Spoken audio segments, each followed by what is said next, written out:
Kelompok Kelompok empat, 4. untuk Kak Jody. Ya, silakan Pak Jody dilanjut.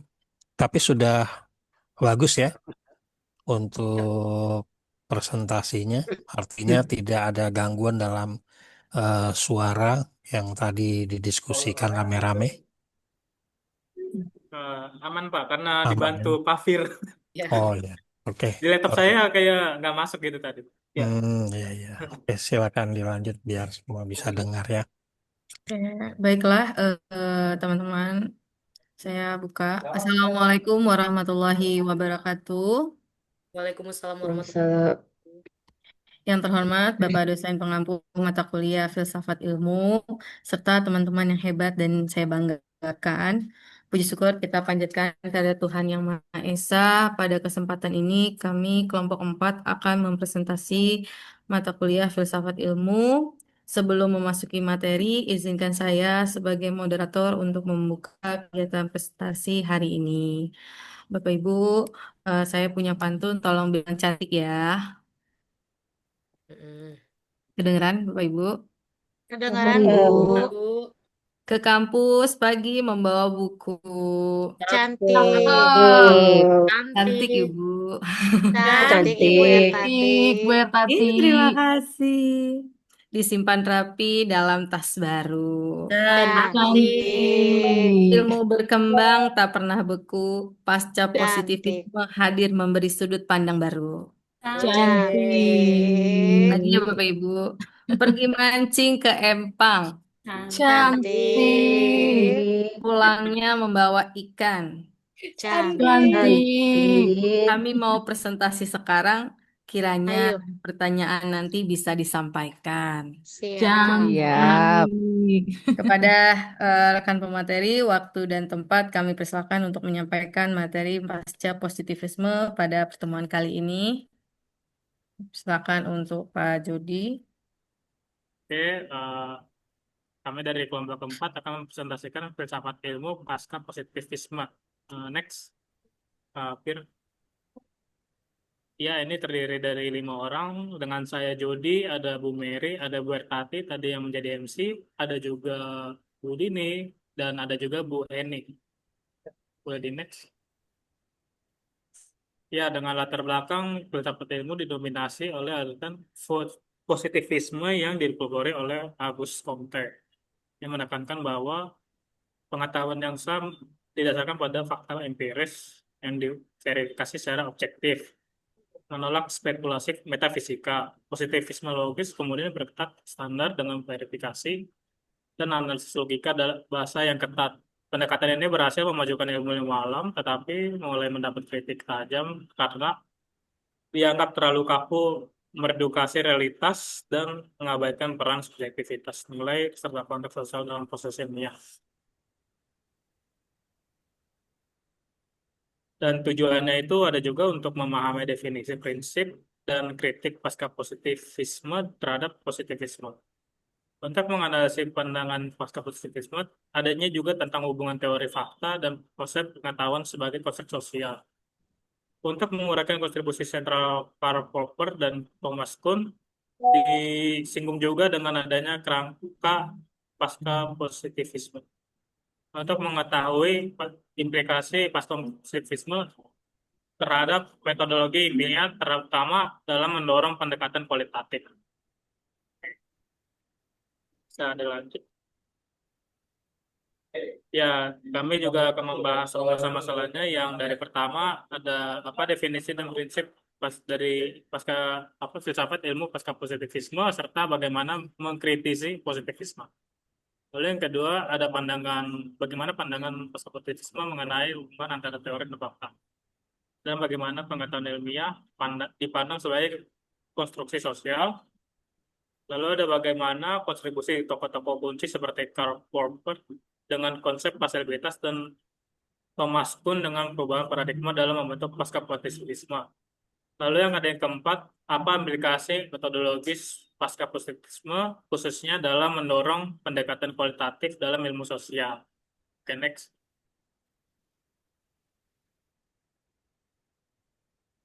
Next, Pak Bir. Ini dia ada pengertian dan prinsip dasar pasca positivisme. Pasca positivisme adalah aliran filsafat yang muncul dengan berbagai koreksi mendasar terhadap positivisme dan positivisme logis. Aliran ini mengakui bahwa tujuan ilmu pengetahuan dan tak mencari kebenaran, namun menolak klaim bahwa aktivitas dan kepastian absolut dapat dicapai. Oke, nextnya akan dilanjut oleh Bu Penny ya. Ya, Pak, sama saya. Baik, Assalamualaikum warahmatullahi wabarakatuh. Waalaikumsalam warahmatullahi wabarakatuh. Saya akan melanjutkan materi yang barusan dari Pak Jody. Sekarang untuk prinsip-prinsip dasar pasca positivisme. Pengakuan realitasnya tetapi bukan objektivitas mutlak. Pasca positivisme percaya pada adanya realitas, namun mengakui bahwa pemahaman manusia terhadap realitas tersebut bersifat tentatif atau sementara dan tidak sempurna. Kemudian untuk pengaruh sosial, budaya, dan historisnya, ilmu pengetahuan bukan proses netral yang bebas nilai, melainkan dipengaruhi oleh konteks sosial, sejarah, dan nilai-nilai kultural masyarakat tempat ilmuwan bekerja. Kemudian, kritik terhadap prinsip verifikasinya berbeda dengan positivisme yang menekankan verifikasi atau pembuktian kebenaran. Pasca positivisme lebih fokus pada potensi kesalahan atau yang disebut dengan falsifikabilitas. Kemudian, papir.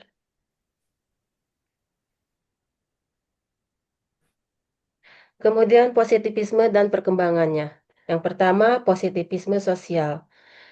Positivisme sosial merupakan penjabaran lebih jauh dari kebutuhan masyarakat dan sejarah. Auguste Comte dan John Stuart Mill merupakan tokoh-tokoh utama positivisme sosial. Positivisme evolusioner berangkat dari fisika dan biologi yang digunakan doktrin evolusi biologi. Kemudian positivisme kritis atau kritikal positivisme muncul sebagai respon terhadap kelemahan positivisme klasik yang terlalu kaku. Kemudian benar yang tadi Pak. Ya. Positivisme logis adalah aliran pemikiran dalam filsafat yang membatasi pikirannya pada segala hal yang dapat dibuktikan dengan pengamatan atau pada analisis, definisi, dan relasi antara istilah-istilahnya. Kemudian fungsi analisis di sini mengurangi metafisika dan meneliti struktur logis pengetahuan ilmiah. Tujuan dari batasan ini adalah menentukan isi konsep-konsep dan pernyataan ilmiah yang dapat diverifikasi secara empiris. Teori fakta dan pengetahuan sebagai konstruksi sosial. Teori mempengaruhi observasi, yaitu pasca positivisme berargumen bahwa teori mendahului dan membentuk observasi. Apa yang dilihat atau diamati oleh ilmuwan sangat dipengaruhi oleh kerangka teorinya atau paradigma yang ia gunakan. Oleh karena itu, fakta tidak pernah murni, melainkan sudah terisi oleh teori. Kemudian pengetahuan ilmiah sebagai konstruksi sosial. Kebenaran ilmiah tidak ditemukan sebagai fakta alam yang siap saji, melainkan diciptakan melalui konsensus dan proses sosial dalam komunitas penelitian. Dipengaruhi oleh retorika, institusi, dan penerimaan sosial dalam komunitas ilmuwan. Berikutnya Pak. Kemudian ini adalah kontribusi tokoh kuncinya menurut Popper dan Kuhn. Di sini ada dua tokoh Karl Popper, konsep sentralnya itu daya sangkal atau falsifikabilitas. Nah, di sini uraian kontribusinya kalau menurut Karl Popper itu kriteria pemisah antara sains dan non-sains bukanlah verifikasi, melainkan falsifikabilitas. Sebuah teori ilmiah harus memiliki potensi untuk dibuktikan salah oleh observasi empiris ilmu. Berkembang melalui eliminasi kesalahan. Kemudian menurut Thomas Kuhn, ini konsep sentralnya perubahan paradigma. Kemudian uraian kontribusinya, ilmu berkembang tidak secara kumulatif, tetapi melalui revolusi ilmiah. Paradigmanya yaitu mendominasi periode ilmu normal atau yang disebut normal science, anomali yang menumpuk menyebabkan kritis dan berakhir dengan revolusi paradigma lama diganti dengan yang baru. Ini merupakan sebuah perubahan paradigma. Kemudian untuk berikutnya, saya persilakan Bu Dini untuk slide berikutnya. Ya, baik, terima kasih. Saya akan lanjutkan tentang implikasi metodologis pendekatan kualitatif. Nah, fokus pada konteks dan interpretasi, pasca positivisme ini mendorong penggunaan pendekatan kualitatif, yang fokus pemahamannya itu mendalam atau interpretasi terhadap makna dan konteks sosial suatu fenomena. Ini kontras dengan positivisme yang cenderung menggunakan pendekatan kuantitatif, yang mencari hukum universal. Nah, kemudian ada triangulasi. Karena objektivitas mutlak tidak mungkin, pasca positivisme itu mendorong triangulasi atau penggunaan berbagai sumber data, teori, atau metode untuk mencapai pemahaman yang lebih komprehensif dan kritis. Lanjut.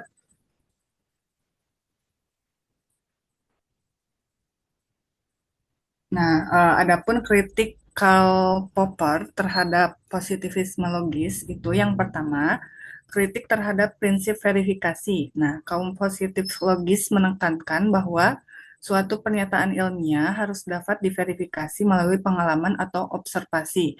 Nah, Popper ini menolak karena alasan Popper ini, verifikasi tidak mungkin dilakukan secara mutlak. Tidak peduli seberapa sering kita mengamati, kita tidak dapat memastikan bahwa suatu teori benar itu untuk seluruh kasus. Contohnya, semua angsa berwarna putih. Berapapun jumlah angsa putih yang kita lihat, teori itu tetap belum pasti benar. Cukup satu angsa hitam untuk membantahnya. Kemudian, kritik yang dibantah oleh Karl Popper. Yang kedua, tidak ada pernyataan observasi yang murni. Positivisme logis menganggap bahwa kita bisa membuat observasi netral tanpa teori.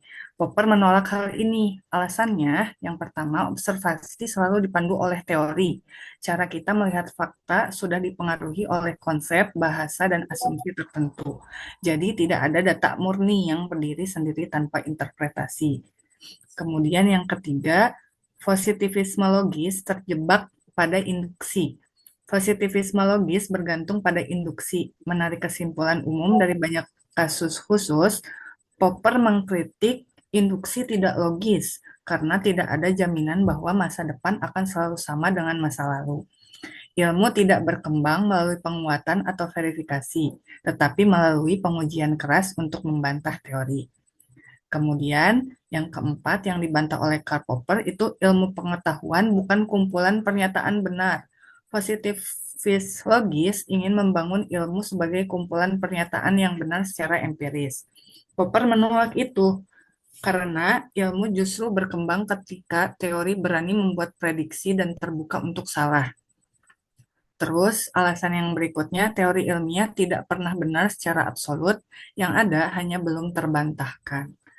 Kemudian yang terakhir yang ini oleh Popper yaitu bahasa ilmiah yang terlalu ketat. Positivisme logis menuntut bahasa ilmiah logis yang sangat formal. Popper mengkritik banyak teori ilmiah hebat tidak lahir dari bahasa formal yang ketat. Kekakuan bahasa justru membatasi kreativitas ilmiah. Selanjutnya ini yang terakhir, masalah metafisika. Positivisme logis menolak metafisika sebagai omong kosong atau nonsens karena tidak dapat diverifikasi. Popper berpandangan pada positivisme pasca positif, beberapa gagasan metafisis justru berperan penting dalam perkembangan ilmu. Misalnya, gagasan atomisme sebelum ada bukti empiris yang kuat, ide ruang waktu dalam fisika teoritis. Metafisika tidak harus dianggap tidak bermakna. Dilanjut oleh Ibu Mary, persilakan. Baik, saya lanjutkan. Untuk pasca positifme adalah aliran dalam filsafat ilmu yang muncul sebagai kritik sekaligus pengembangan atas positifme dan positifme logis. Aliran ini mengakui pentingnya bukti empiris, tetapi menolak klaim positivisme bahwa ilmu pengetahuan bisa sepenuhnya objektif, bebas nilai, dan berdasarkan observasi murni. Selanjutnya, Berikut tokoh-tokoh pasca positifme. Yang pertama ada Karl Popper. Pertama menolak prinsip verifikasi kaum positif logis. Yang kedua mengembangkan teori falsifikasi sebagai metode utama ilmu pengetahuan. Yang ketiga menegaskan bahwa ilmu bersifat variabilis atau selalu bisa salah. Yang kedua teori falsifikasi Karl Popper. Yang pertama menggagas konsep paradigma normal science dan scientific revolusi. Yang kedua menunjukkan bahwa ilmu tidak berkembang linear tetapi melalui pergantian paradigma. Kesimpulannya, pasca positifme adalah evolusi kritis dari positivisme yang mengakui realitas eksternal namun menolak objektivitas absolut. Inti dari aliran ini adalah pengakuan bahwa pengetahuan ilmiah bersifat tentatif dan dipengaruhi oleh faktor sosial, budaya, dan bersifat tentatif dan dipengaruhi oleh faktor sosial, budaya, dan teoritis, di mana ilmuwan bekerja kontribusi Karl Popper dengan falsifiabilitas dan Thomas Kuhn dengan konsep perubahan paradigma memberikan landasan bagi pandangan baru ini yang menempatkan ilmu pengetahuan sebagai usaha manusia yang selalu rentan terhadap kesalahan secara metodologis. Pasca positifme memvalidasi pendekatan kualitatif dan interpretatif, memungkinkan ilmu sosial untuk menyelidiki realitas dengan mempertimbangkan konteks dan nilai. Terima kasih untuk pemateri atas penjelasannya. Memasuki acara berikutnya yaitu sesi tanya jawab.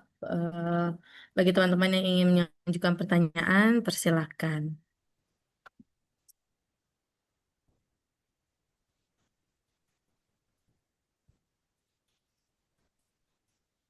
Oke, Ibu Juli Astuti, persilakan.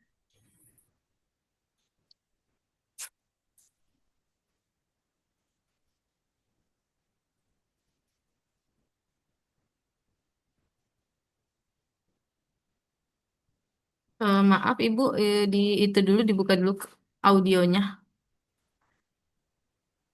Maaf, Pak. Iya, baik. Ya, saya mau bertanya kepada kelompok 4, seberapa besar menurut kita pengaruh sains dan kehidupan masyarakat modern menurut pasca positivisme? Maaf Ibu, Bagaimana masih patah-patah suaranya. Seberapa besar seberapa besar pengaruh sains dalam kehidupan masyarakat modern menurut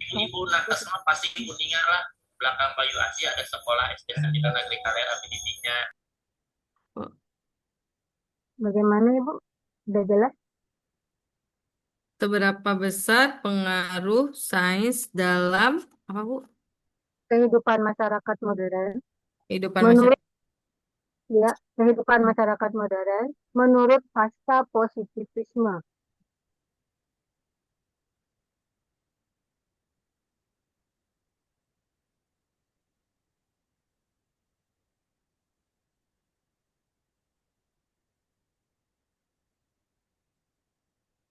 Oke, terima kasih. Silakan ya, teman-teman kita tampung dulu pertanyaannya. Apa mau langsung dijawab, teman pemateri?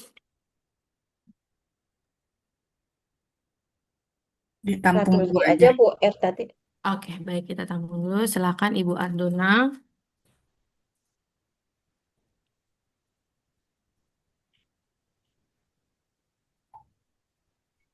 Ya, kelompok 4, saya izin bertanya. Apa sih yang membedakan cara pandang positivisme itu dan pasca positivisme tentang realita dan pengetahuan? Terima kasih. Iya, sama-sama Ibu. Apa dilanjut? Ibu Tita. Ya, Assalamualaikum warahmatullahi wabarakatuh. Waalaikumsalam Eh, warahmatullahi wabarakatuh. saya Tita dari kelompok 10. Izin bertanya, Iya. bagaimana pasca positivisme melihat hubungan antara teori dan hasil pengamatan? Sudah jelas suaranya, Bu? Sudah jelas, Ibu. Terima kasih. Ya, terima kasih. Oke, tiga dulu, nanti tiga lagi ya. Tiga dulu ya, Ibu. Teman-teman pemateri, silakan untuk dijawab untuk pertanyaannya Ibu Juli mengenai seberapa besar pengaruh sains dalam kehidupan masyarakat modern menurut pasca positivisme. Baik, Silakan. terima kasih Bu Moderator, Bu Ertati. Saya akan mencoba menjawab pertanyaan dari Bu Juli. Tadi seberapa besar pengaruh sains dalam kehidupan masyarakat modern menurut pasca positivisme? Betul ya? Ya, betul Ibu. Nah, pengaruh sains dalam masyarakat modern menurut pasca positivisme ini sangatlah kuat dan transformatif. Tetapi pandangan ini memperingatkan masyarakat agar tidak menjadikan sains sebagai satu-satunya sumber pengetahuan dan otoritas. Nah, pasca positivisme ini mendorong pendekatan yang lebih reflektif, kritis, dan holistik dalam menilai dampak sains, yaitu dengan mengakui sains sebagai pengetahuan yang terbaik tetapi tidak sempurna. Kemudian memasukkan nilai, etika, dan konteks sosial dalam evaluasi hasil ilmiah, menggabungkan pengetahuan ilmiah kuantitatif dengan pemahaman interpretatif kualitatif. Sesuai dengan pasca positivisme itu menggunakan metode kualitatif untuk mendapatkan gambaran realitas yang lebih kaya. Mungkin ada tambahan atau Kurang jelas bagaimana Ibu Juli atas jawaban dari pemaparan teman-teman pemateri. Ya, cukup Ibu. Terima kasih atas jawabannya. ya Baik, sama-sama. pertanyaan kedua dari Ibu Ardona, apa bedanya cara pandang positivisme dan pasca positivisme tentang realitas dan pengetahuan? Silakan teman pemateri yang ingin menjawab. Silakan. Saya yang ingin menjawab pertanyaan Bu Alona tadi bisa. Ya, boleh, silakan. Oke, Bu Alona, saya akan menjawab seberapa apa ya bukan seberapa apa bedanya cara Apa pandang bedanya positivisme dan pasca positif? positivisme tentang realitas dan pengetahuan. Ya, Itu bisa dilihat dari antara slide 9 dan slide 10. Nah, di situ kan ada tertulis kalau positivisme itu realitasnya bersifat objektif dan terukur, dapat diamati langsung. Terus ada juga pengetahuan diperoleh melalui metode ilmiah. Ada juga yang kebenaran bersifat universal dan verifikasi secara empiris, dan sains dipandang sebagai kepentingan politik atau ideologi. Tetapi ini akan menjadi perbedaan yang mendasar dengan juga pasca positivisme. Nah, itu dari slide 10. Slide 10 itu tertulis kalau ada berargumen teori mendahului dan membentuk observasi. Apa yang dilihat atau diamati ilmuwan sangat dipengaruhi oleh kerangka teori atau paradigma. Oleh karena itu fakta tidak pernah murni atau teori laden. Makanya tidak bisa juga ditemukan fakta alam yang dapat disaji, melainkan diciptakan melalui konsensus dan proses sosial dalam komunitas ilmiah, seperti mempengaruhi retorika, institusi, dan penerimaan sosial dalam komunitas ilmuwan. Jadi artinya kalau dia itu kan kalau positivisme logis itu berbicara tentang empiris. Jadi misalnya ada detail-detail angka atau ada detail-detail rumus atau ada gaya atau apa hukum Newton atau dan sebagainya. Jadi ibaratnya itu detail, ada objeknya, ada penjelasannya, ada keterangannya di situ. Tapi sementara kalau paham dari pasca positivisme itu dia menyangkal karena ini bisa aja eh, sesuatu yang dibuat dia seakan-akan prinsipnya itu bisa juga menjadi salah karena Ibaratnya ada 1.000 rincian dibuat fakta, tetapi satu fakta menarik bisa membuat fakta itu tidak dapat menjadi lurus. Ibaratnya bisa dipatahkan gitu lah. 1.000 fakta bisa dipatahkan dengan satu fakta yang lain gitu. Makanya ada falsifikasi dari Karl Popper. Kira-kira seperti itu untuk menjawab pertanyaan dari Bu Ardona. Terima kasih. Ya, terima kasih Pak Jody. Bagaimana Ibu Ardona? Baik, terima kasih. Iya, pertanyaan ketiga dari Ibu Tita yaitu bagaimana pasca positivisme melihat hubungan antara teori dan hasil pengamatan. Bagi teman-teman pemateri, silakan dijawab. Yang ingin menjawab, silakan. Saya mencoba menjawab pertanyaan dari pertanyaan Ibu Tita. bagaimana pasca positifme menafsirkan hubungan antara teori dan pengamatan atau observasi. Di sini saya mencoba menjawab. Yang pertama ada pengamatan atau observasi selalu teori laden atau dipengaruhi oleh teori. Yang kedua ada teori tidak bisa diverifikasi secara absolut, hanya bisa dipalsukan atau diperbaiki. Ini terinspirasi oleh teori Kapf-Koper pasca positifme yang dimana menekankan bahwa teori bersifat sementara dan observasi atau pengamatan berfungsi untuk menguji. Yang selanjutnya ada unsur interpretatif dalam proses ilmiah. Yang selanjutnya ada teori dan observasi saling membentuk secara timbal balik. Kesimpulannya, di mana pasca positifme melihat teori dan pengamatan atau observasi sebagai saling terkait, di mana pengamatan atau observasi dipandu dan dibentuk oleh teori, sementara teori diuji dan diperbaiki melalui observasi atau pengamatan. Tidak ada pengamatan murni atau observasi murni tanpa adanya teori, dan tidak ada teori yang sepenuhnya tanpa akhir atau final. Mungkin dari saya itu ada yang bisa menambahkan.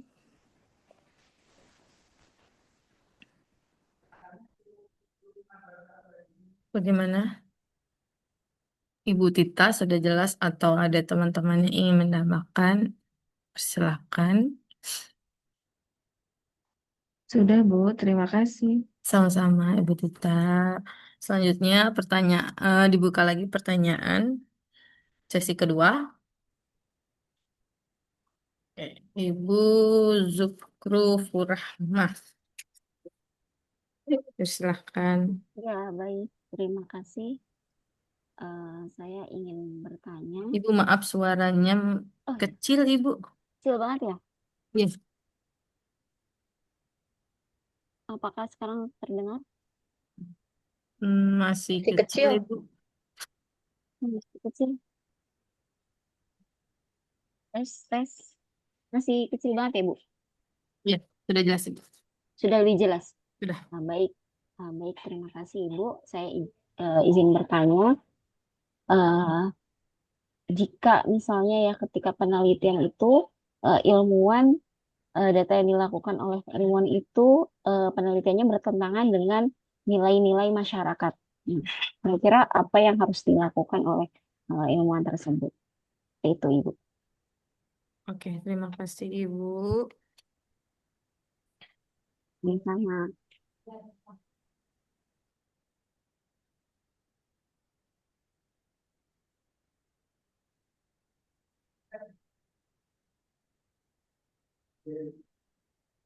Selanjutnya,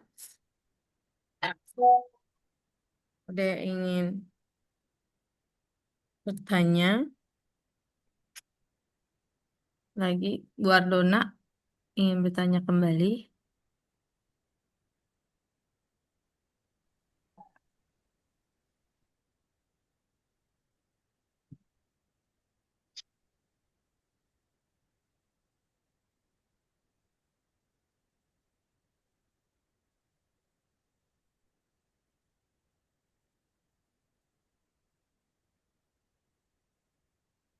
Oke.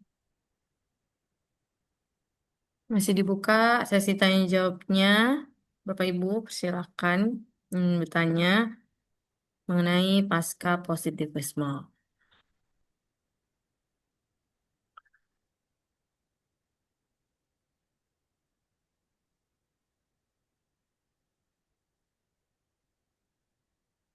Oke, jika tidak ada, kita lanjut menjawab. Silakan teman-teman pemateri menjawab pertanyaan dari Ibu Rahma. Baik, terima kasih ke Ibu Juhru Furahma. Saya akan coba jawab eh, sebisanya untuk pertanyaan. Mungkin apa yang harus dilakukan seorang ilmuwan jika data penelitian itu bertentangan dengan nilai-nilai masyarakat, begitu mungkin ya, Bu? Iya, iya betul begitu Ibu. Iya. Eh, Kalaupun hasil dari ilmuwan tersebut dengan nilai-nilai masyarakat, tentunya si ilmuwan itu juga perlu lagi melakukan riset lagi atau periksa kembali kualitas data dari dan metode yang beliau laksanakan sebelumnya. Jadi dipastikan lagi datanya akurat, kemudian replikasinya memadai, analisisnya, kemudian juga mempertimbangkan kesalahan metodenya itu bisa berpengaruh kurang baik tidak terhadap nilai-nilai masyarakat. Kemudian juga seorang ilmuwan itu tentunya harus menyampaikan temuan penelitiannya secara ilmiah, kemudian juga eh, penyampaian atau hasil dari harus dijelaskan secara konteksnya, kemudian implikasi yang realitasnya, kemudian juga tentunya seorang ilmuwan juga harus melibatkan masyarakat juga dalam penelitiannya.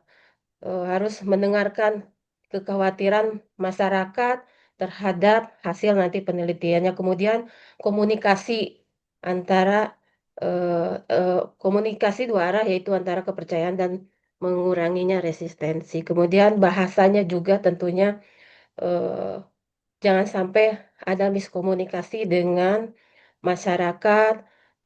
Kemudian juga kemudian hargai juga dari penelitian penelitian tersebut, menghargai nilai-nilai lokal yang ada, misalkan nilai masyarakat yang ada itu tidak perlu ditentang atau tetap dipahami tentunya. Kemudian temuan dapat dipresentasikan dengan cara yang sensitif secara kebudayaan, kemudian juga kebenaran ilmiahnya.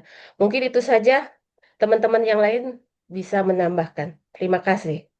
Terima kasih Ibu Heni atas jawabannya. Bagaimana Ibu Rahmah?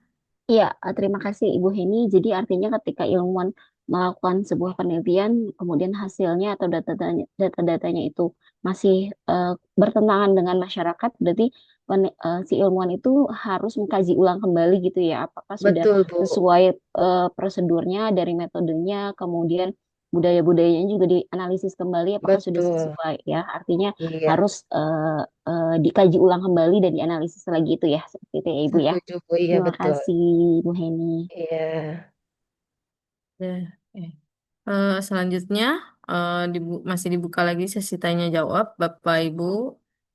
Silakan atau Bapak dosen ingin menambahkan atau menguatkan presentasi kami.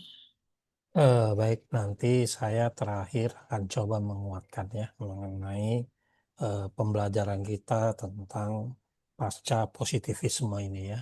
Silakan lanjut dulu ya.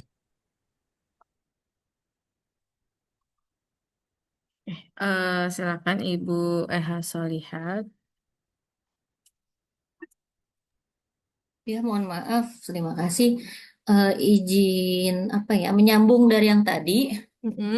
Ya, untuk yang tadi kan ketika eh, penelitian itu berbeda dengan realitas atau dengan norma-norma ya, Ya, betul. itu sebaiknya dikaji ulang. Apakah ada kemungkinan untuk si peneliti ini memanipulasi data agar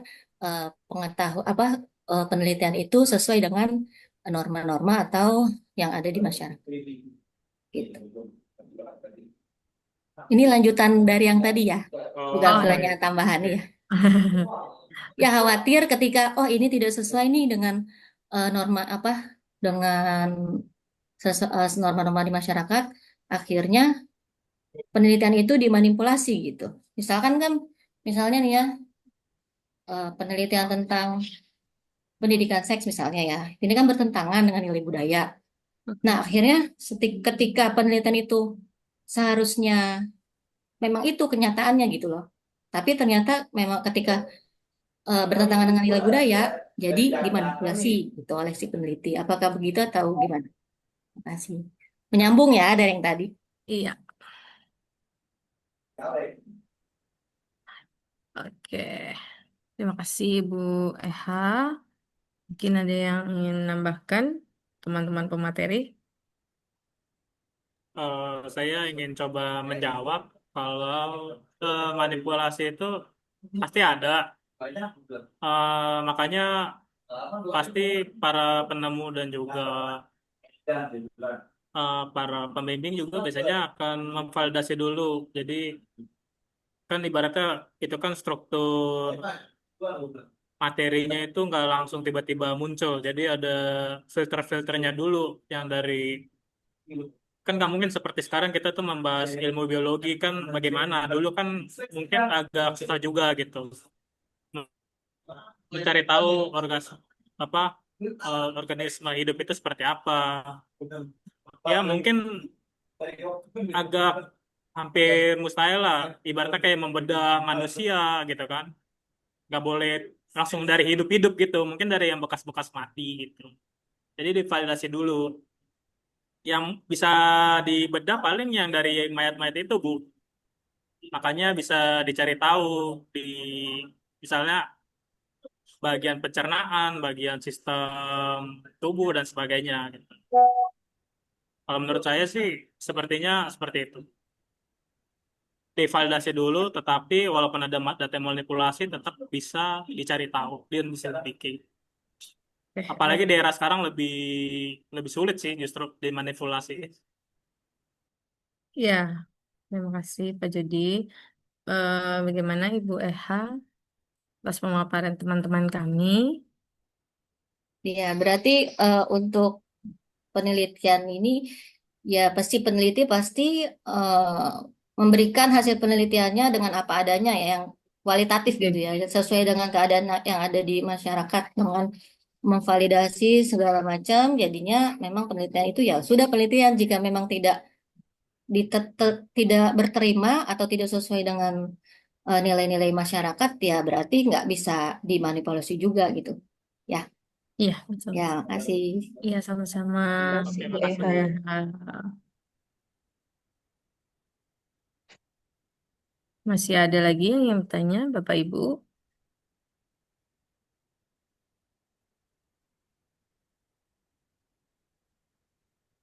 Hmm.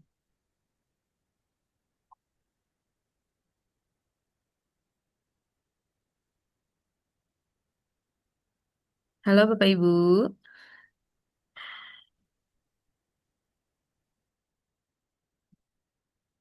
Oke, ada yang ingin bertanya kembali, Bapak Ibu? Dipersilahkan.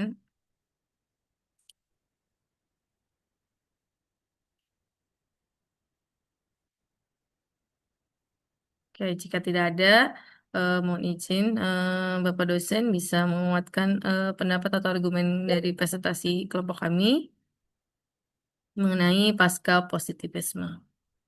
Ya, baik, terima kasih.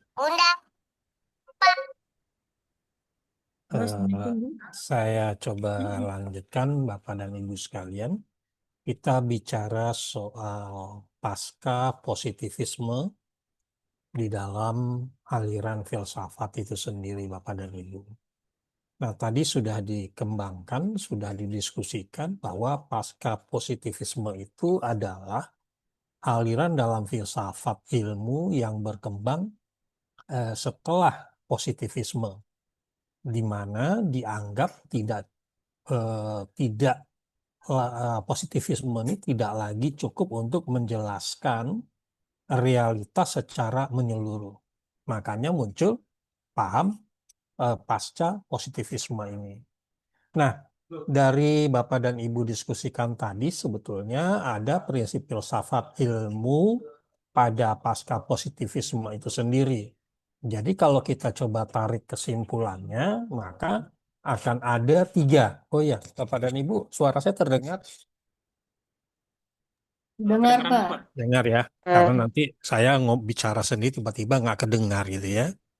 Nah baik Bapak dan Ibu sekalian, jadi dalam filsafat pasca positivisme ini tentunya ini adalah sebuah cara untuk mendukung kita sebagai peneliti nantinya agar penelitian kita itu menjadi sebuah objektif. Nah, dikatakan tadi bahwa pasca positivisme ini karena tidak cukup untuk menjelaskan realitas secara menyeluruh.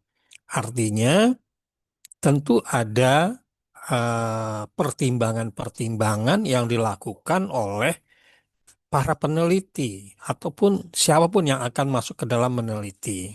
Sehingga prinsip filsafat ilmu pasca positivisme ini kalau kita simpulkan ada 3 di antaranya Bapak dan Ibu, kebenaran ilmiah tidak sepenuhnya objektif. Ya Bapak dan Ibu sekalian, dalam pasca positivisme ini dinyatakan bahwa kebenaran ilmiah itu tidak sepenuhnya objektif. Dari mana ini bisa muncul berkembang? Nah, Bapak-bapak, mari kita flashback ke belakang. Beberapa waktu yang lalu kita menyelenggarakan yang namanya pemilu. Sebelum pemilu terjadi, apa sih yang ada Bapak dan Ibu sekalian?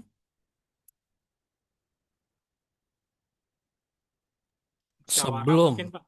bagaimana? Musyawarah mungkin. Musyawarah. Jadi sebelum pemilu itu dilangsungkan, Bapak dan Ibu sekalian, apa yang terjadi? Ada dilakukan sebuah polling. Betul nggak? Wah, si ini elektabilitasnya sekian, si ini sekian. Begitu nggak Bapak Ibu sekalian? Tapi pertanyaannya, apakah itu merupakan kebenaran ilmiah yang objektif? Nah, paham daripada pasca positivisme ini menganggap itu tidak objektif, tidak sepenuhnya objektif. Bapak dan Ibu sekalian bisa membayangkan mengambil random sampelnya itu hanya beberapa ribu orang mewakili sekian ratus juta orang. Nah, nilai objektifnya di mana? Tetapi apa yang terjadi? Hasil daripada pemilu bisa mendekati itu, gitu ya. Pertanyaannya, kenapa bisa mendekati itu? Ya, nah tentunya ini sudah ada pengaruh-pengaruh daripada hasil penelitian tadi. Nah, jadi pasca positivisme ini berpandangan bahwa kebenaran ilmiah tidak sepenuhnya objektif. Yang kedua, pengamatan manusia dipengaruhi oleh subjektivitas. Jadi, senetral apapun penelitian kita itu akan tetap ada subjektivitasnya. Yang Bapak Ibu katakan tadi, ini kalau datanya tidak benar gimana gitu ya. Nah, tidak benarnya data itu akibat daripada subjektivitas tadi. Gitu ya. Nah, di samping subjektivitas mempengaruhi pengamatan daripada peneliti itu, maka nilai-nilai pun juga mempengaruhi. Apakah nilai yang ada di lingkungan itu, apakah nilai yang digunakan untuk menghasilkan penelitian itu gitu ya. Nah, ini mempengaruhi pengamatan manusia dipengaruhi oleh subjektivitas, nilai-nilai, lalu budaya, gitu ya. Budaya ini ternyata mempengaruhi. Saya ambil contoh kita yang pertama tadi ya Bapak dan Ibu sekalian, bahwa ketika diadakan polling, wah si ini nih elektabilitasnya tinggi, gitu ya. Karena budaya kita itu adalah mengikuti, ya, maka semua orang akan mengikuti apa yang ada tadi. Ya, jadi tepo selironya tinggi nih, gitu ya, sehingga ternyata ini, padahal bicara yang pertama tadi belum tentu objektif nih, belum sepenuhnya objektif, tetapi karena budaya kita adalah mengikuti panutan, akhirnya hasil daripada yang tidak mungkin saya tidak objektif tadi sehingga menjadi objektif karena dipengaruhi oleh budaya tadi. Lalu tidak terlepas juga asumsi mempengaruhi pasca positivisme ini kalau kita melakukannya. Jadi akan mempengaruhi asumsi. Kenapa ada asumsinya begini, begini, begitu sehingga mempengaruhi nilai juga. Lalu yang ketiga, prinsip filsafat ilmu pasca positivisme ini adalah ilmu harus bersifat terbuka terhadap revisi, eh, kebenaran bersifat sementara karena kita beranggapan kebenarannya bersifat sementara sehingga harus bisa direvisi. Nah, saya beri sebuah kasus nih Bapak dan Ibu sekalian. Bapak dan Ibu sekalian pernah mendengarkan hukum ekonomi nggak? Pernah ya? Yang pernah Nah, semakin banyak permintaan gitu Pak ya. jadi dalam hukum ekonomi dengan pengorbanan sedikit sekecil-kecilnya mendapatkan keuntungan yang Hasil yang sebenar-benarnya. sebesar-besarnya. Nah, saya ingin mencoba Bapak dan Ibu sekalian menilai secara konseptual, gitu ya. Kira-kira faham ini benar nggak untuk masa saat ini, gitu ya. Jadi kita bicara tentang prinsip filsafat ilmu pasca positivisme. Menurut Bapak dan Ibu sekalian, benar nggak ini hukum ekonomi ini dengan pengorbanan yang sekecil-kecilnya mendapatkan keuntungan yang sebesar-besarnya? Silakan Bapak dan Ibu, benar atau tidak?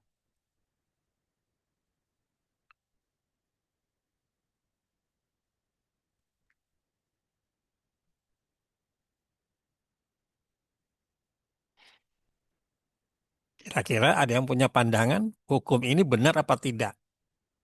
Kalau kita berbicara pada pasca positivisme yang menganggap tidak sepenuhnya objektif semua ilmu itu, gitu. Silakan Bapak dan Ibu, benar atau tidak gitu aja. Izin Pak. Ya, silakan Pak. Zulfikar.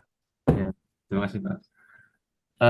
Konsep ini dengan apa tadi modal yang serendah-rendahnya mendapatkan keuntungan sebesar-besarnya, Nah, memang itu kan merupakan hasil dari prinsip ekonomi apa yang saya tahu ya, Pak ya. ya betul Pak. Ketika belajar ekonomi itu adalah dan kalau kita lihat lahirnya konsep itu sebenarnya kan lahir dari para pemikir kapitalis ya Pak ya.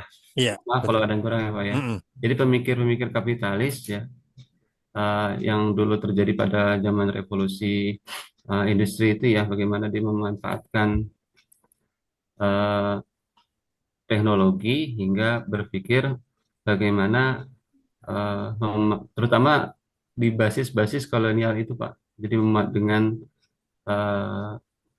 sumber energi atau modal sekecil-kecilnya mendapatkan kekayaan sebesar-besarnya atau pendapatan atau hal-hal yang menguntungkan sebesar-besarnya tanpa memperhatikan dalam tanda kutip norma yang ada.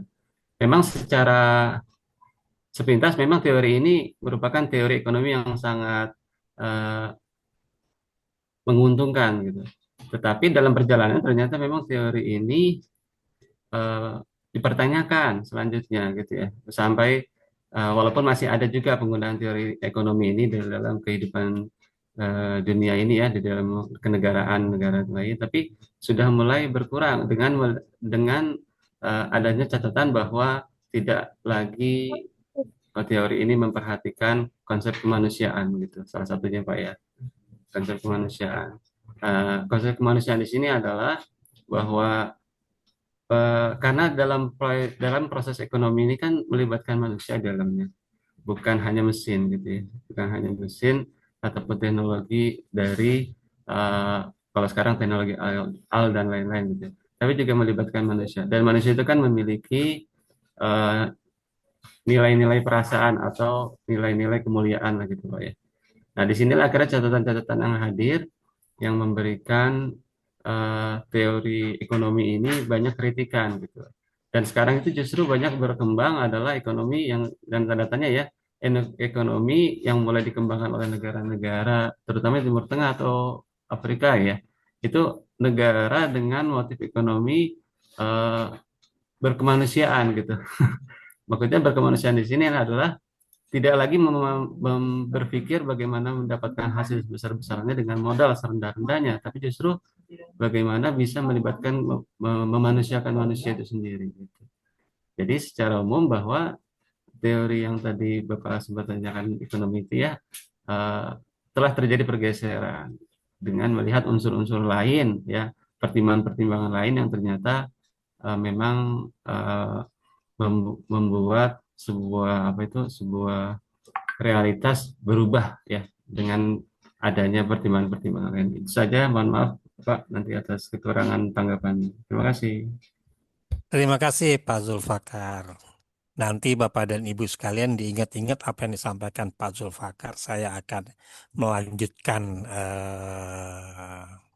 pembicaraan saya, gitu ya.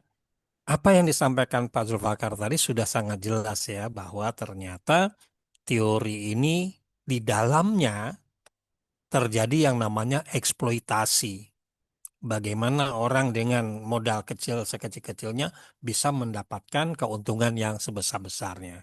Lalu pertanyaan saya Bapak dan Ibu sekalian, kalau seorang pedagang tukang somai menjual somainya yang biasanya menggunakan ikan tenggiri, lalu sekarang diganti dengan ikan sapu-sapu. Pertanyaannya, salah nggak itu pedagang? Dihubungkan dengan teori ekonomi tadi. Kalau menurut saya salah, Pak. Salah. Salah. Ya. Karena yang pertama kan ikan sapu-sapu itu apa ya? Kalau menurut saya sih tidak layak untuk dikonsumsi, apalagi dibuat somai gitu ya. Iya. Walaupun misalnya mungkin saat ini apa ya harga-harga barang naik gitu ya Pak ya, atau mungkin pembeli lebih susah lagi karena mungkin sedang apa ya ekonominya tidak baik gitu. Tapi bisa mencari solusi yang lain, misalnya tetap menggunakan ikan tenggiri, tapi mungkin apa ya diperkecil gitu Pak. Tadinya mungkin agak besar gitu diperkecil gitu, terus apa mungkin harganya juga dinaikkan tapi nggak terlalu banyak seperti itu kalau menurut saya Pak. Jadi apa ya kalau hanya untuk mengejar keuntungan saja gitu itu tidak relevan kalau hanya untuk mengejar keuntungan. Tapi kalau misalnya yang tadi misalnya pengorbanan sebesar-besarnya dihubungkan dengan sumber daya alam itu masih bisa Pak karena masih efisien kalau untuk sumber daya alam karena kan kalau sumber daya alam itu terbatas gitu. Misalnya terutama yang tidak dapat diperbaharui. Itu saja mungkin Pak tambahan dari saya. Ya. Baik, terima kasih Bu Nur. Nah, kalau bicara tentang prinsip ekonomi, tukang somai nggak salah. Kenapa nggak salah? Loh, dia berusaha mencari yang sekecil mungkin modalnya biar dia dapat keuntungan. Tetapi, apa yang terjadi yang disampaikan oleh Bu Nur Jamanti, bahwa ternyata kalau kita berbicara pada prinsip ketiga daripada pasca positivisme ini, secara kontekstual, gitu ya, bahwa itu tidak relevan, tidak sesuai. Kalau ikan tenggiri diganti ikan sapu-sapu gitu ya. Artinya ada skala etika di sini. Itu sebabnya Bapak dan Ibu sekalian kalau di lingkup ekonomi itu selain kita belajar tentang teori ekonomi makro dan mikro dan makro, kita juga belajar tentang etika bisnis. Kenapa? Di dalam etika itu tentunya akan ada hal-hal yang diperbolehkan, ada yang tidak. Nah, etika bisnis itu merupakan sebuah konsep yang lahir dari pasca positivisme itu sendiri. Gitu ya, bagaimana mengatasi paradigma yang ada di konsep orang dulu dengan pengorbanan sekecil-kecilnya mendapatkan keuntungan yang sebesar-besarnya dikurangi. Nah, Bapak dan Ibu sekalian, maka tentunya tadi sudah dibahas dengan apa yang kita pelajari tadi. Ciri-ciri utama daripada pasca positivisme itu dikatakan adanya falibisme, di mana semua teori dianggap tidak sepenuhnya benar, sehingga selalu terbuka untuk dikritisi dan diuji ulang. Jadi, akibat daripada pasca positivisme tadi, dari beberapa contoh yang kita diskusikan tadi, Bapak dan Ibu sekalian, maka muncullah ciri-ciri utama dalam penerapan pasca positivisme tadi. Adanya fallibilisme, yang dikatakan fallibilisme ini adalah semua teori dianggap tidak sepenuhnya benar, sehingga selalu terbuka untuk dikritisi dan diuji ulang. Artinya, teori ekonomi tadi bisa saja kita kritisi diulang. Apa yang terjadi Bapak dan Ibu sekalian? Muncullah teori ekonomi syariah. Jadi yang dikatakan oleh Pak Zulfakar tadi itu adalah konsep ekonomi kapitalis yang di dalamnya terkandung eksploitasi, gitu kan?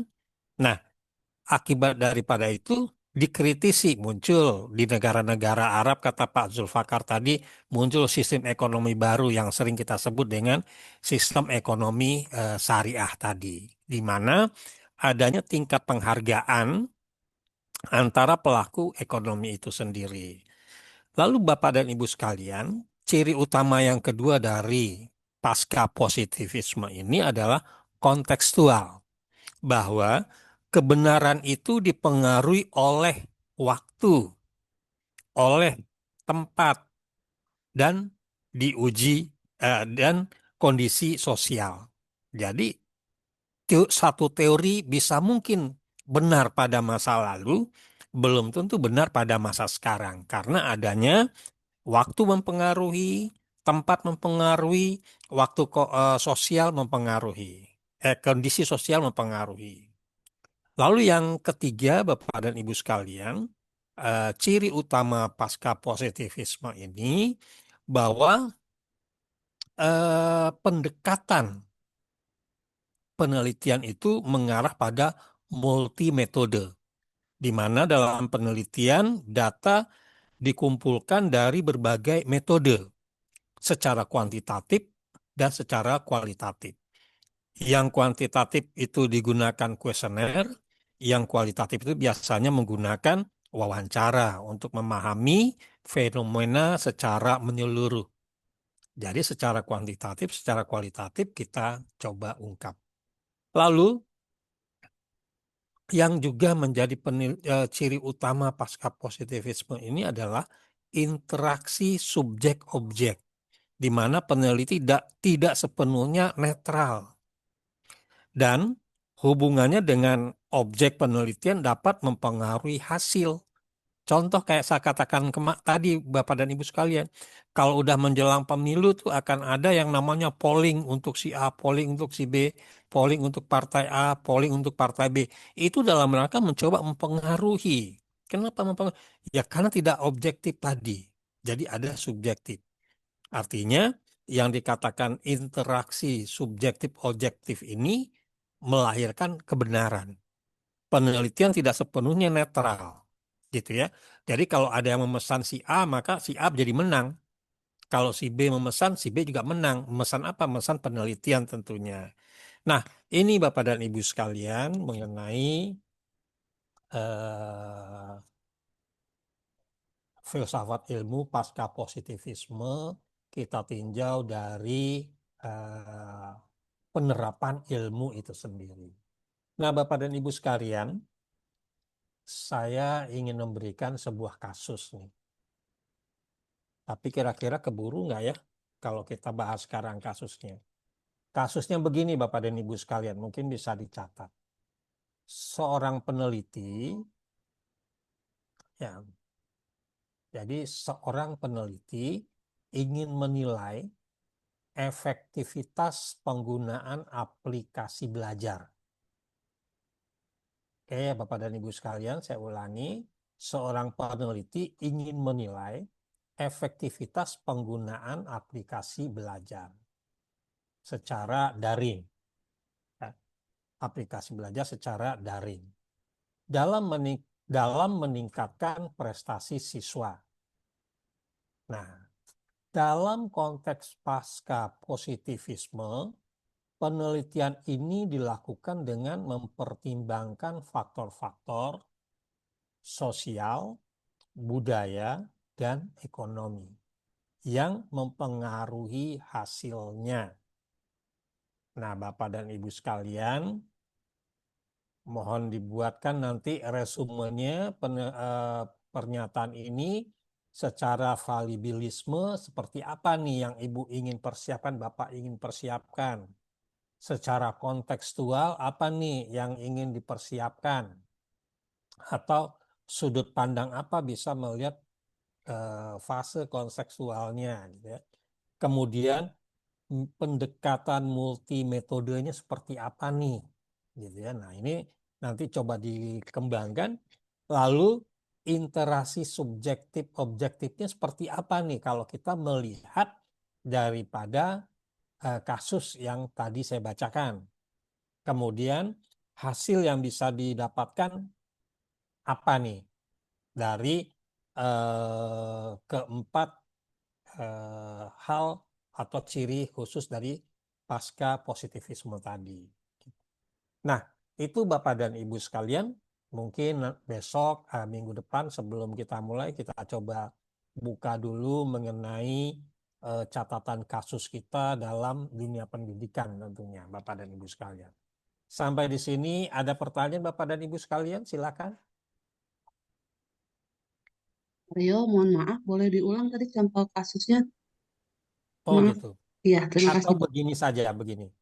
Karena ini panjang, nanti saya akan coba kirimkan lewat WA. Baik, Pak. Terima Ya, kasih, Pak. karena kita tinggal 10 menit lagi. Nah, baik Bapak dan Ibu sekalian. Jadi berhubungan dengan filsafat pasca positivisme ini menjadi pondasi kita nanti untuk menyelesaikan studi. Kenapa Bapak dan Ibu sekalian menjadi pondasi? Bahwa kita nanti akan mencoba mengungkap apa yang disampaikan dalam positivisme ini, yaitu mengenai kebenaran ilmiah tidak sepenuhnya objektif. Gitu ya. Jadi nanti Bapak dan Ibu sekalian dalam pembelajaran metode riset akan disampaikan bahwa setiap penelitian itu harus ada state of the art, kebaharuan daripada penelitian itu. Nah, ini tentu masuk pada konsep pasca positivisme. Dalam penelitian kita itu ada nggak kebaharuannya? Bisa jadi hal yang kita teliti sama, ya. Tetapi kebaharuan daripada penelitian kita itu apa? Gitu ya. Nah, sehingga nanti ada hal yang bergeser, ya, dari kritisnya pasca positivisme ini. Jadi bisa mungkin ketika kemarin kita bicara mengenai pembelajaran daring, bahwa pelajaran daring itu cukup efektif dalam pembelajaran, tetapi ketika Bapak dan Ibu melakukan sebuah penelitian, bisa jadi pernyataan Bapak dan Ibu sekalian, ternyata pembelajaran daring tidak cukup efektif untuk memberikan transfer knowledge kepada siswa kita. Nah, ini kita berpedoman kepada konsep daripada pasca positivisme yang menyatakan ada 3 prinsip utama yang perlu kita pegang baik-baik. Yang pertama, tidak sepenuhnya efektif. Yang kedua, manusia dipengaruhi oleh subjektivitas, nilai, budaya, dan asumsi. Gitu ya. Lalu yang ketiga, ilmu harus bersifat terbuka terhadap revisi kebenaran bersifat sementara dan kontekstual. Ya. Nah, jadi ada 3 prinsipnya, nanti ciri-cirinya untuk memecahkan masalah yang akan kita teliti tadi.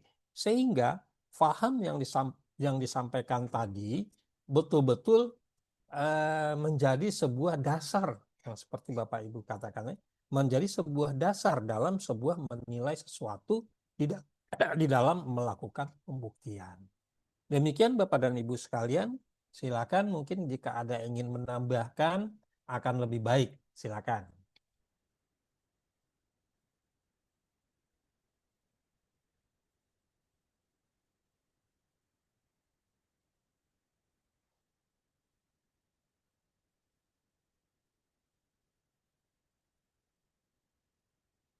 Silakan Bapak dan Ibu sekalian jika ada yang ingin memberikan masukan, terutama pemakalah nih hari ini, gimana kira-kira relevansi dari apa yang disampaikan secara teori tadi dengan apa yang akan kita coba lihat di lapangan. Artinya, secara teori kita sudah memahami filsafat dari kelahirannya sampai beberapa kritisnya mengkritisi pandangan-pandangan filsafat, sampai sekarang kita mencoba menerapkan pemahaman filsafat itu sendiri.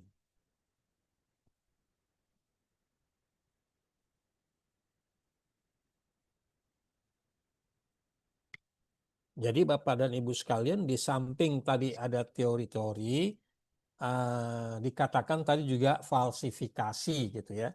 Bahwa di dalam menyatakan sebuah kebenaran itu kita harus bisa melakukan falsifikasi, di mana falsifikasi ini adalah sebuah proses mencoba membuktikan bahwa sesuatu teori itu salah. Gitu ya. Jadi bukan mencari benarnya, malah mencari salah. Kenapa mencari salah? Untuk bisa melahirkan hal yang betul-betul benar. Karena yang diinginkan adalah dalam filsafat ini bahwa segala sesuatu itu bisa dibuktikan secara empiris. Gitu ya.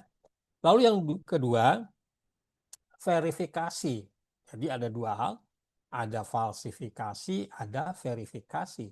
Verifikasi adalah sebuah proses mencoba membuktikan bahwa suatu teori itu benar. Jadi kalau falsifikasi, sebuah proses mencoba membuktikan bahwa suatu teori itu salah. Nah, yang berikutnya verifikasi, proses mencoba membuktikan bahwa suatu teori itu benar. Nah, ini Bapak dan Ibu sekalian, apa yang terjadi di negara kita ini tentang pemalsuan segala macam ada di kedua prinsip ini, falsifikasi dan verifikasi. Nah, falsifikasinya bagaimana sehingga itu bisa dibuktikan itu salah. Verifikasinya bagaimana sehingga itu bisa dibuktikan bahwa itu benar. Nah, tinggal metodenya yang mana nih yang dipakai, gitu ya kan? Apakah metode yang digunakan tadi adalah yang bersifat multi metode untuk melahirkan pendekatan kebenaran itu sendiri ya. Nah, baik kepada Ibu sekalian, jika masih ada yang mau ditanya silakan, kalau tidak nanti kita akhiri pertemuan kita hari ini. Baik, terima kasih. Bapak izin bertanya, Pak. Boleh, silakan Silakan. Ibu. Tadi tentang prinsip yang keempat, yaitu interaksi subjek-objek. Kan tadi peneliti itu tidak netral ya. Ya, Jadi tidak sepenuhnya objektif ya. vitas itu ya. Mm-mm. Jadi untuk yang tadi, untuk yang masalah aplikasi ya, aplikasi daring, itu untuk aplikasi daring, ketika peneliti memberikan kuesioner atau pertanyaan gitu ya Ya. kepada anak-anak atau ada kepada siswa maupun kepada orang tua Mm-mm. atau kepada guru lain, Mm-mm. ada kemungkinan misalnya peneliti itu mempengaruhi cara siswa memberikan respon, misalnya misalnya nih ditulis bagus aja lah biar penelitinya senang gitu kan.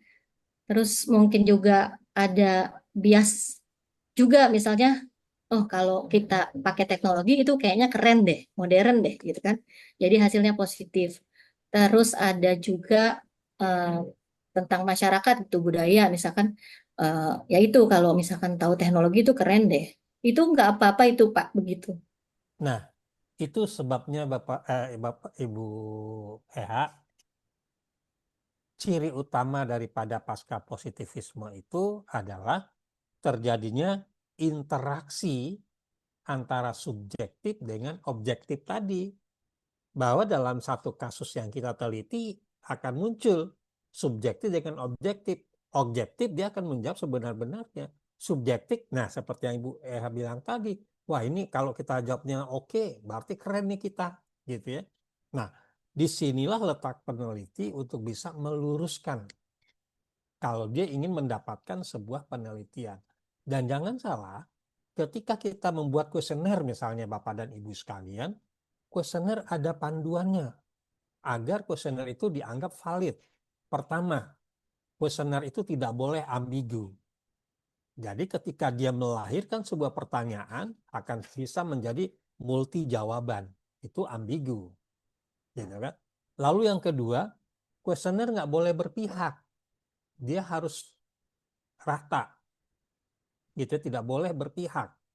Sehingga yang namanya berpihak itu, kita buatkan saja nih pertanyaannya yang baik-baik saja. Gitu ya, itu berpihak namanya. Lalu yang ketiga, kuesioner itu tidak boleh gender. Ya, tidak boleh ada gender. Misalnya begini, kita mau meneliti perokok. Pada umumnya, perokok itu adalah laki-laki. Nah, itu gender pertanyaan seperti itu. Gitu ya. Jadi tidak boleh gender. Nah, jadi dengan metode-metode melahirkan sebuah kuesioner tadi, gitu ya, maka tentunya akan bisa didapatkan hasil yang mendekati. Belum tentu objektif, tetapi yang mendekati.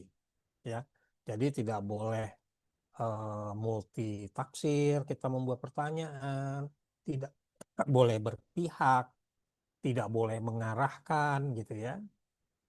Nah, ini semua tentu menjadi acuan kita nanti kalau menyelesaikan studi Bapak dan Ibu sekalian. Nah, biasanya nih seorang peneliti kadangkala tidak mencapai respon yang diinginkan. Maka muncul istilah DAME gitu ya. DAMI gitu ya. Ya, dibuat data yang mendekati dengan jumlah kuesionernya atau jumlah sampelnya gitu, atau respondennya gitu. Demikian Bu Eha. Terima kasih Bapak. Baik, Bapak dan Ibu sekalian, jika sudah tidak ada pertanyaan lagi, besok kita akan mulai dengan studi kasus kita hari ini. Paling ya 5-10 menit kita membahas studi kasus, kita lanjutkan diskusi yang selanjutnya. Maka akhir perjumpaan kita ini saya sampaikan terima kasih Bapak dan Ibu sekalian. Kuliah kita sudah berjalan dengan baik. Mudah-mudahan ke depan kita bisa mendapatkan waktu yang lebih baik lagi untuk bisa berdiskusi lebih luas lagi. Terima kasih. Assalamualaikum warahmatullahi wabarakatuh. Waalaikumsalam warahmatullahi wabarakatuh. Waalaikumsalam Terima kasih warahmatullahi banyak wabarakatuh. Pak dosen.